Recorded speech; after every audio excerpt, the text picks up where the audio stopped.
बच्चों, स्वागत है आपके अपने यूट्यूब चैनल माँ जान की आर्ट्स क्लास में। आज फिर से हम चैप्टर 1 क्लास 12 सब्जेक्ट हिस्ट्री का पार्ट 2 लेकर आ गए हैं। पार्ट 1 का वीडियो डाल चुके हैं। जो बच्चे नहीं देखे अभी तक पार्ट 1, सबसे पहले जाकर वो वीडियो देखें। उस वीडियो का लिंक हम डिस्क्रिप्शन में दे रखे हैं, क्योंकि आप फर्स्ट पार्ट देखेंगे तभी सेकेंड पार्ट आपको समझ में आएगा। और जो बच्चे अभी तक मेरे चैनल सब्सक्राइब नहीं किए, सबसे पहले जाकर मेरा चैनल सब्सक्राइब कर ले, ताकि आने वाले सभी वीडियो का नोटिफिकेशन सबसे पहले आपको मिले। चलिए चलते हैं आज के टॉपिक पे। हाँ, कल हम इससे पहले पढ़ा दिए थे कि कौन हड़प्पा सभ्यता की खोज कब हुई, क्या था नहीं था, पूरे माजराओं को कल हमने बता रखा था। आज का मेरा जो टॉपिक है हड़प्पा सभ्यता का काल। देखिए, हड़प्पा सभ्यता के काल के लिए यानी कि इसका जो पीरियड है, अवधि है, इसमें हर एक विद्वानों का मत अलग अलग है।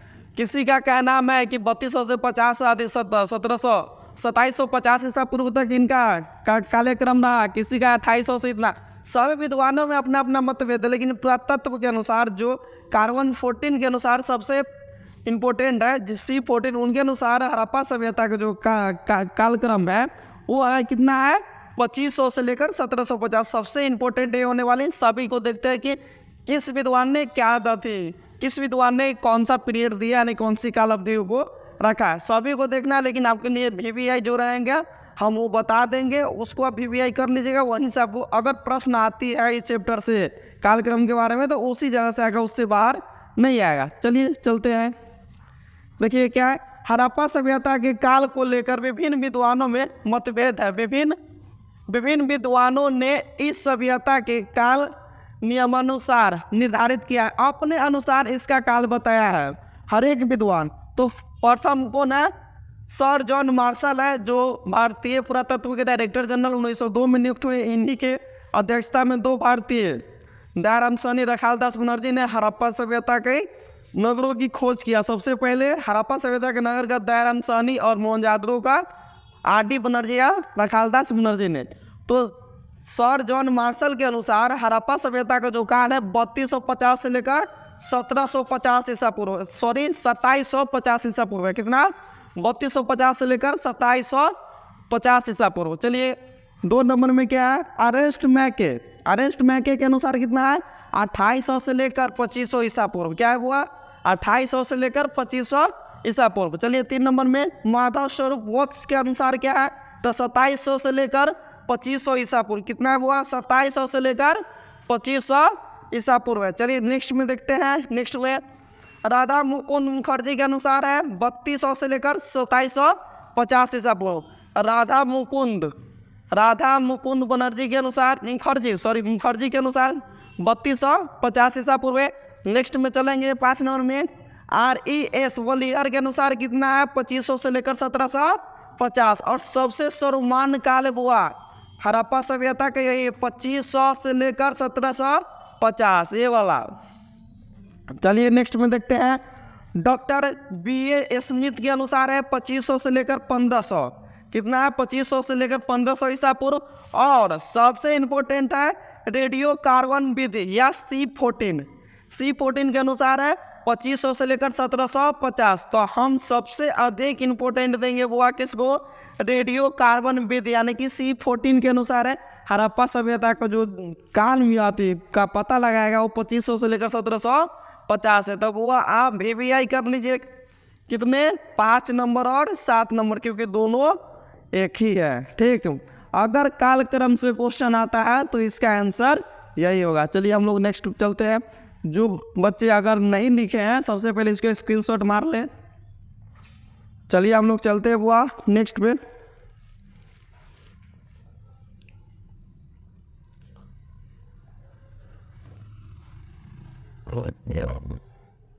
आइए, जो कार्बन 14 के बारे में अभी था कि कार्बन 14 के अनुसार हड़प्पा सभ्यता का काल हड़प्पा सभ्यता का काल कब से कब तक है, तो कितना है हुआ, 2500 से लेकर है 1750 BC, यानी कि BC को हिंदी में ईसा पूर्व भी कहते हैं। क्या कहते हैं हुआ, ईसा पूर्व भी कहते हैं। आइए, कार्बन 14 विधि का हुआ खोज किसने किया, पहले तो ये आता है कार्बन 14 विधि होता क्या, प्रश्न ये भी बनती है। सारे चीज़ों को हम इस टॉपिक में एनालिसिस कर लेंगे, समझ लेंगे। आइए वो देखिए, कार्बन 14 विधि तिथि निर्धारण की एक वैज्ञानिक विधि को कार्बन 14 विधि कहा जाता है। इस विधि का खोज अमेरिका के प्रख्यात रसायन शास्त्री बीएफ लीबी के द्वारा सन 1946 में किया गया था। किसके द्वारा हुआ?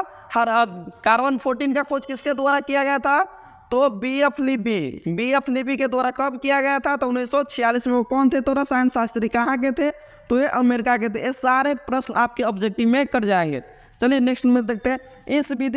इस विधि के अनुसार किसी भी जीवित वस्तु में कार्बन 12 आने की कार्बन 12 एवं कार्बन 14 आने की 14 समान मात्राओं में पाया जाता है। मृत्यु अथवा विनाश के बाद कार्बन 12 आने की कार्बन 12 स्थिर रहती है और कार्बन 14 निरंतरण क्षय होने लगता है, यानी कि टूटने लगता है, कम होने लगता है। जिस पदार्थ में कार्बन 14 की मात्रा जितनी कम होती है वह पदार्थ उतना ही प्राचीन होता है। क्या होता है? वह पदार्थ उतना ही प्राचीनतम होता है। पदार्थों में कार्बन 14 की क्षय प्रक्रिया को रेडियोधर्मिता भी कहा जाता है। तो समझ गए हुआ कार्बन 14 का खोज किसने किया? तो प्रख्यात रसायन शास्त्री बीएफ लीबी के द्वारा किया गया। कब किया गया था? 1946 में। कहाँ के थे? तो अमेरिका के थे। चलिए चलते हैं नेक्स्ट में।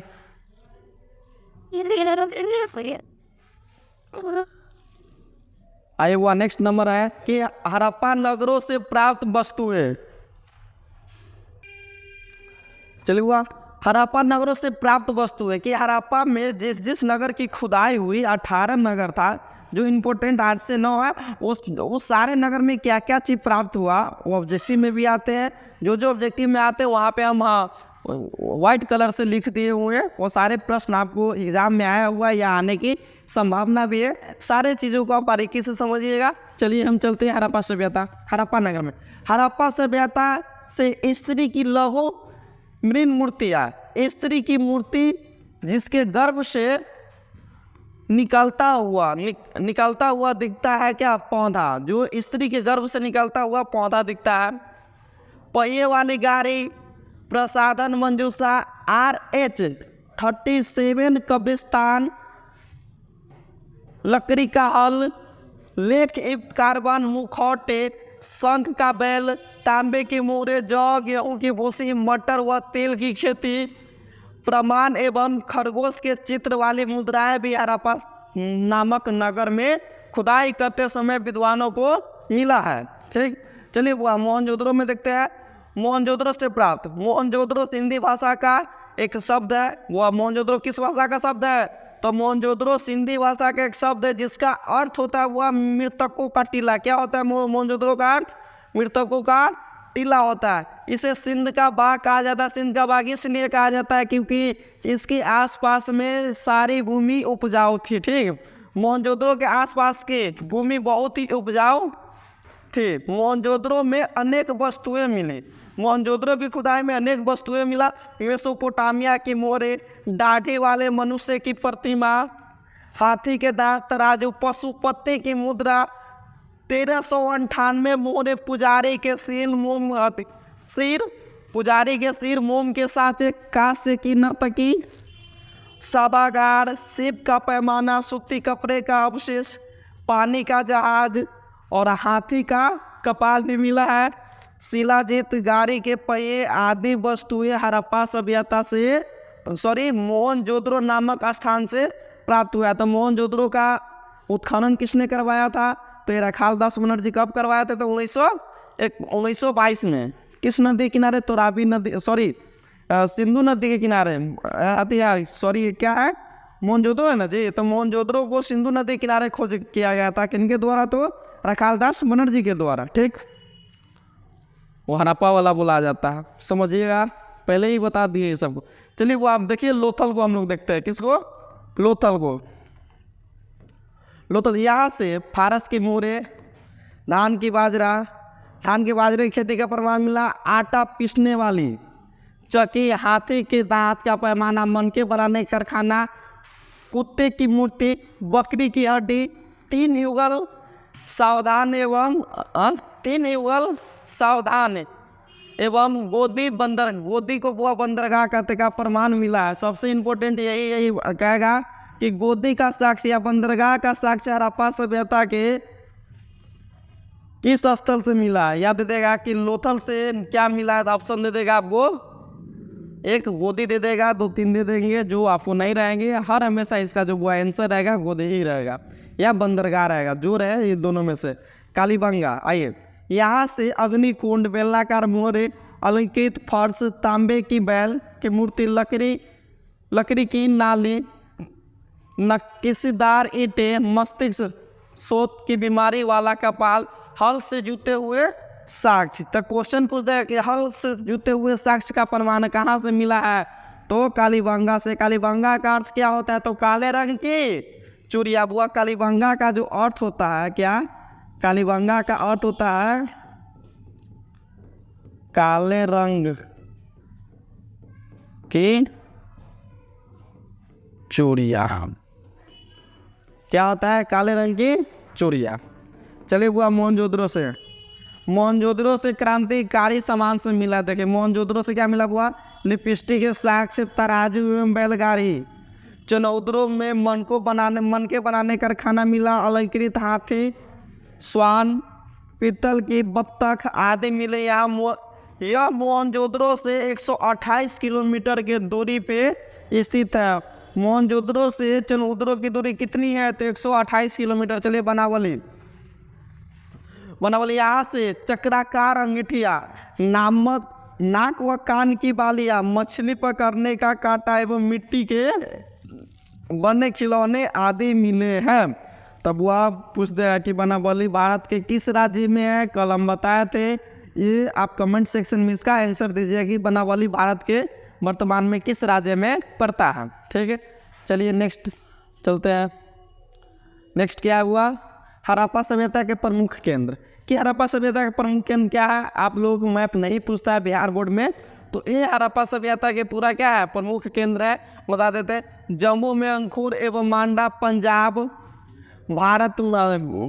जो भारत में, रोपर, सोनथल पंजाब पाकिस्तान में, हड़प्पा गुजरात में, रंगपुर, लोथल, सूतकांगेडोर, मलवार, रावी राजस्थान में है, कालीबंगा, और उत्तर प्रदेश में आलमगीरपुर, हरियाणा में बुआ क्या है, मितांतल, बानावली, राखीगढ़, और बलूचिस्तान जो पाकिस्तान का हिस्सा है उसमें डाबरकोट, सूतकांगेडोर, सिंध जो पाकिस्तान में पड़ता है, मोहनजोदड़ो, कोटदीजी,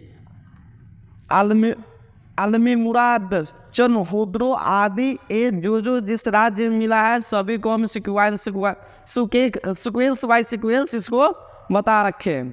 चलिए नेक्स्ट पॉइंट पे चलते हैं बुआ हम लोग। चलिए हड़प्पा सभ्यता किसके लिए प्रसिद्ध था बुआ, तो हड़प्पा सभ्यता जो प्रसिद्ध था नगर नियोजन के लिए। देखेंगे हम सभी प्रश्न।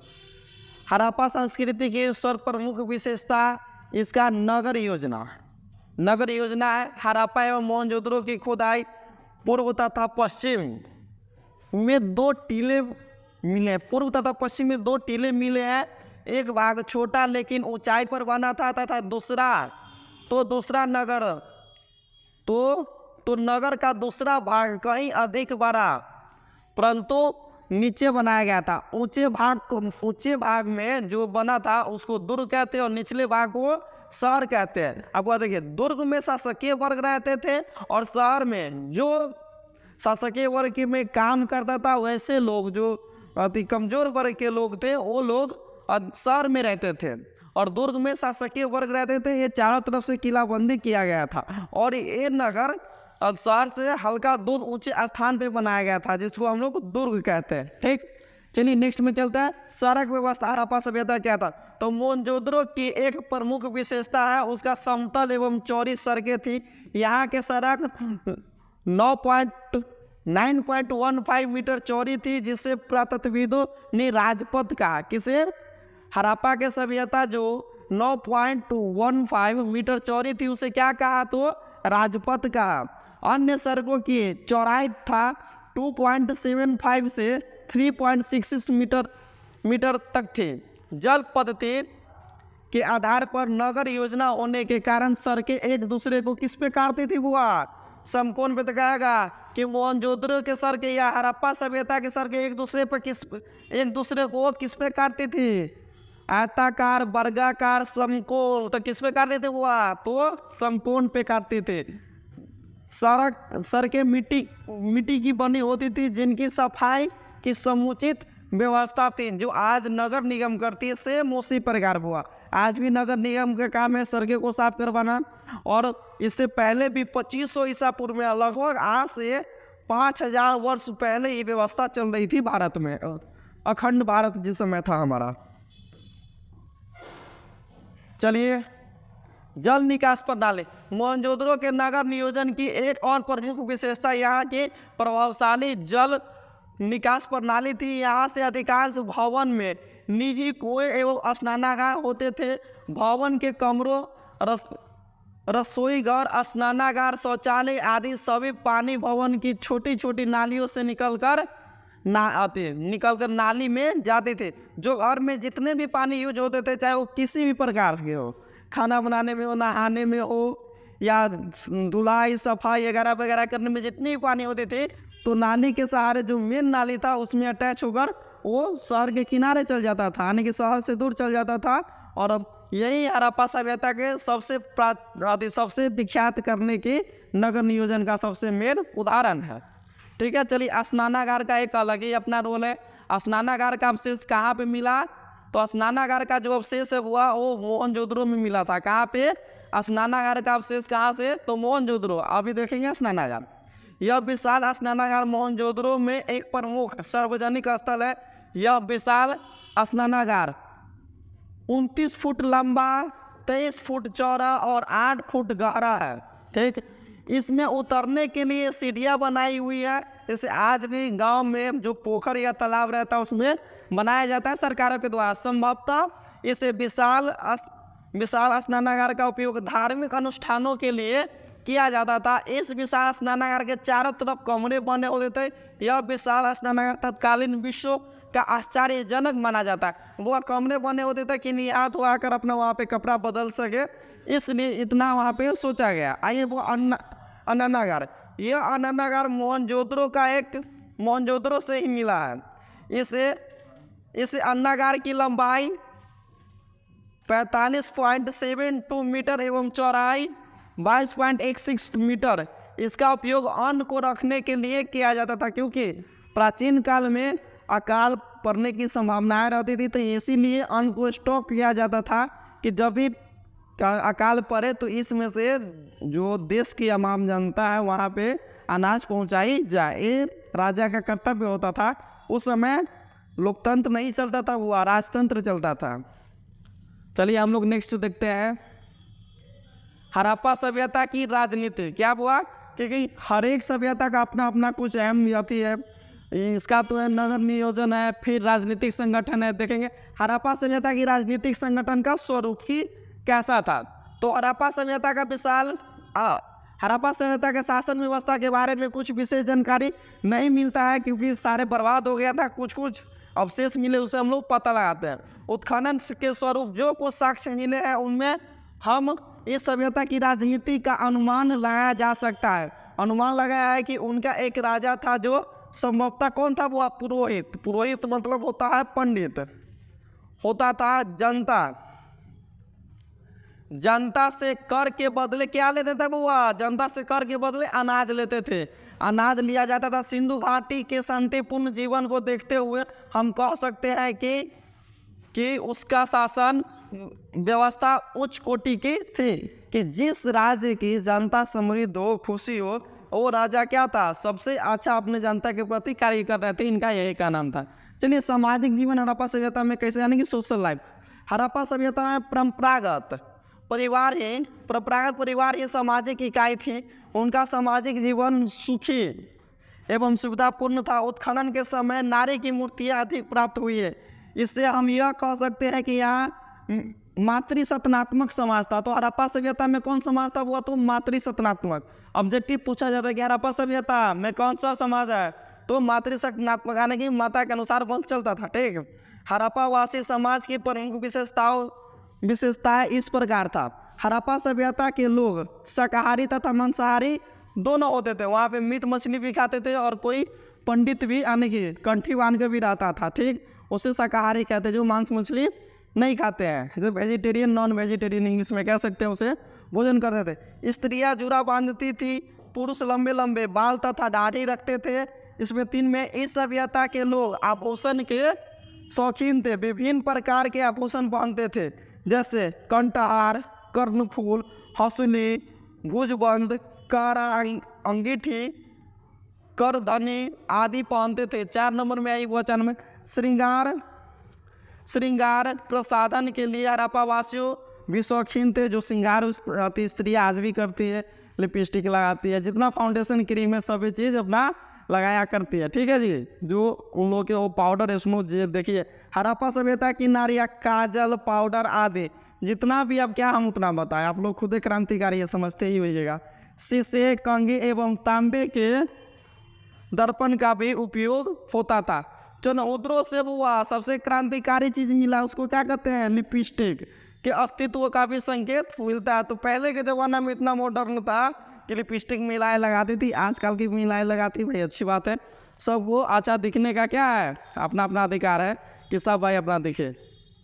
आइए अब आर्थिक जीवन क्या था, हम लोग राजनीतिक देख लिए, सामाजिक भी देख लिए, अब आर्थिक जीवन पर हड़प्पा सभ्यता को देखेंगे। हड़प्पा सभ्यता से अनेक प्रकार के आर्थिक जीवन यापन मिले हैं। फर्स्ट में हुआ कृषि वहाँ पे सबसे इम्पोर्टेंट थे। क्या हुआ, कृषि हड़प्पा सभ्यता के लोगों का मूल आधार था। क्या, जैसे आज भारत के लोगों का मूल आधार है कृषि, उसी प्रकार हड़प्पा सभ्यता के लोगों का मूल आधार कृषि था। खेतों की उर्वरकता के कारण यहाँ अनाज की कमी नहीं थी, कभी नहीं होती थी। अनाज रखने के लिए भंडार गृह थे। यहाँ कपास की खेती ज़्यादा होती थी, जिससे यहाँ के लोग कपड़ा बना सके और इसका व्यापार कर सके। आज भी हमारे जो सूरत वाले बेल्ट है उसमें कपास की खेती सबसे अधिक होता है, ठीक है। तो आज कपास की खेती जहाँ पे होकर कि काली मिट्टी रहेगी वहाँ पे सबसे अधिक कपास की खेती होगा, और कपास की खेती जहाँ पे होगा, जहाँ पे कपड़ा बनेगा वहाँ कपड़ा सस्ता मिलता है। तो सूरत वगैरह में कपड़ा बहुत सस्ता मिलता है। चलिए हुआ पशुपालन। अब देखिए, कृषि जो करेगा पशुपालन हुआ वो जरूर करेगा। कृषि जो करेंगे, क्योंकि मिश्रित कृषि है तो पशुपालन इसमें क्या है, एडेड हो जाता है। एक चीज़ क्या आती है, एक काम में क्या कहते हैं सर, कृषि में एक से अधिक काम। जैसे हम लोग कृषि किए, उससे आप गेहूँ उगाया, गेहूँ से भूसा जो निकला, गेहूँ हम खाए और भूसा मेरा भैंस गाय, गाय खाया, बैल तो अभी है नहीं, भैंस और गाय है सिर्फ। तो वही चीज़। तो देखिए पशुपालन, ये भी मिश्रित कृषि का भी, आज हम इसको मिश्रित कृषि कहते हैं। कृषि के साथ साथ हड़प्पा वासियों के लोग पशुपालन भी करते थे। यहाँ अनेक प्रकार के जानवर मिले, जैसे गाय, बैल, भेड़, कुत्ता, हाथी, सुअर, गधा, ऊँट, यह सब पालतू जानवर थे। आज भी ये सब क्या हुआ, पालतू जानवर है। हर एक कैटेगरी में आने की हर एक जाति के लोगों का अलग अलग अपना क्या है, इसमें पालतू जानवर है। जैसे गाय किसी और का है, बैल, भेड़, कुत्ता सबका अपना अपना है, इसमें टिप्पणी नहीं कर सकते, ना कंट्रोवर्सी हो जाएगी। चलिए 3 नंबर में चलते हैं। हड़प्पा तथा वाणिज्य। हड़प्पा नहीं, 3 नंबर में व्यापार तथा वाणिज्य। कृषि पशुपालन उद्योग के साथ साथ सैन्य वासियों की व्यापार तथा वाणिज्य भी काफ़ी रुचि थी। जो हुआ पशुपालन करेंगे, आप आने के मान लो कि कोई 10 गाय रखा, 10 गाय का दूध अकेले तो पी नहीं सकता, अब उसको बेचेंगे तो वही उनका क्या हो गया, हुआ बिजनेस हो गया। ठीक, कोई दिक्कत लेने वाली हुआ बात नहीं। इस सभ्यता के प्रमुख स्थल हड़प्पा और मोहनजोदड़ो ही व्यापार के प्रसिद्ध केंद्र थे। इनका व्यापार वस्तु विनिमय के माध्यम से होता था। वस्तु विनिमय प्रणाली वैसे प्रणाली को कहा जाता है, एक वस्तु हम ले रहे हैं तो उसके बदलू दूसरा वस्तु दे रहे हैं, उसमें पैसे की कोई बात हो नहीं सकता। यानी कि वस्तु के अदला बदली को हम लोग वस्तु विनिमय प्रणाली कहते हैं। क्या हुआ, वस्तु के अदला बदली के नियम को वस्तु विनिमय प्रणाली कहते हैं। साथ ही साथ अन्य जगहों से व्यापार होता था, जैसे सोना। अब सोना कहाँ से होता था, वो आइए तो अफगानिस्तान, फारस, दक्षिण भारत, कोलार की खान से सोना का व्यापार होता था। चांदी का व्यापार कहाँ से होता था, तो ईरान और अफगानिस्तान। ईरान और अफगानिस्तान से चले हुआ। शीशा का विस्तार कहाँ से होता था शीशा का व्यापार? तो ईरान और अफगानिस्तान से शीशा का व्यापार होता था। सेलुमानी पत्थर कहाँ से होता था? वह सौराष्ट्र और पश्चिम भारत से होता था। और ये अलाबास्टर तो ये कहाँ से होता था? तो बलूचिस्तान से होता था। तांबा बलूचिस्तान और अरब क्षेत्रीय राजस्थान से होता था। सेल खरी बलूचिस्तान से और राजस्थान। और नीलमणि महाराष्ट्र, शंख कोरिया सौराष्ट्र और दक्षिण भारत से होता था। एक क्वेश्चन हुआ यहाँ से आपको पूछ सकता है कि सिंधु सभ्यता में जो मोहर बनाई गई थी किस मिट्टी के होता? सेलखरी नामक मिट्टी के उस समय मोहर बनता था। किसका हुआ? तो सेलखरी नामक मिट्टी के। क्या? तो यहाँ से लिख लीजिए हुआ कि सिंधु सभ्यता के मोहर सेलखरी नामक मिट्टी से बनता था। ठीक, चलिए हम लोग चलते हैं नेक्स्ट टॉपिक में। जो बच्चे नहीं लिखे हैं इसको स्क्रीनशॉट मार लीजिए।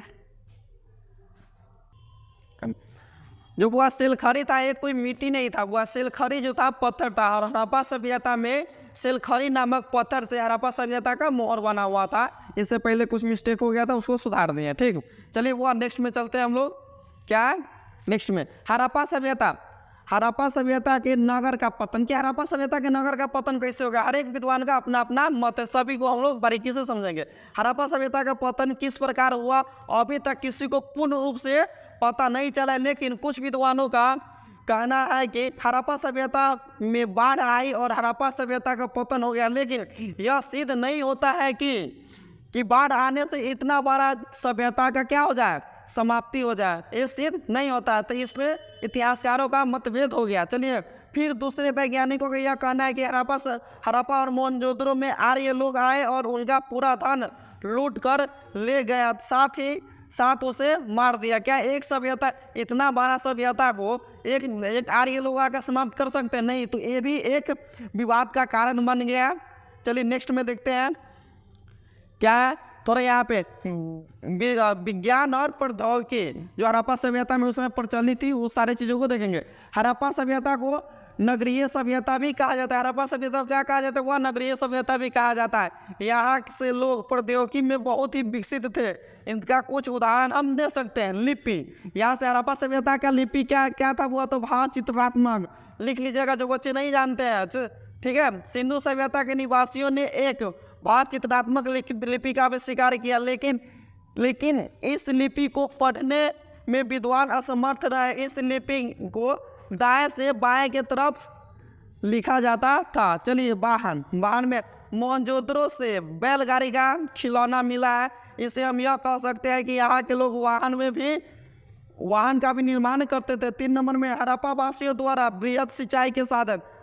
हड़प्पा वासी जलाशय, कुआं एवं नहरों, वो यहाँ पे नहरों होगा। ठीक, नहरों द्वारा कृषि को सिंचाई करते थे। आइए वो 4 नंबर में हड़प्पा सभ्यता के लोग कांस्य युग सभ्यता को, हड़प्पा सभ्यता को कांस्य युग की भी सभ्यता कहते हैं। हड़प्पा सभ्यता किस काल का है? तो आदि ऐतिहासिक काल का है। चलिए क्या बोले, अरे बंद करो उसको।